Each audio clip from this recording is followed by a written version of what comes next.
Hello, my name's Angela. I'm a speech and language therapist. October is Selective Mutism Awareness Month. So what is selective mutism?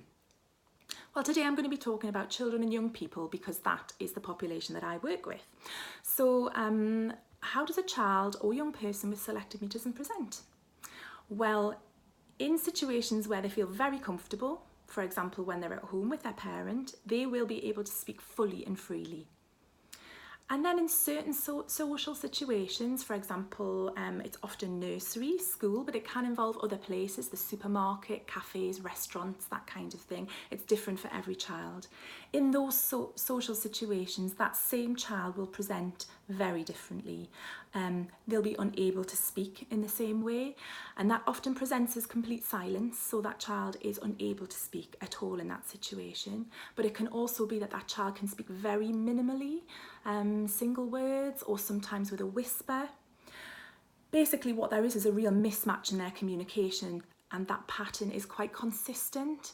So there's a mismatch in their communication. The parent will often hear from a teacher that their child is very quiet, anxious, withdrawn, and that parent will often say, that's not my child. My child, when they're at home, is confident and playful, very chatty and often loud. So what causes this mismatch? Underlying selective mutism is anxiety. This is the cause. What it definitely is not, it's not a choice.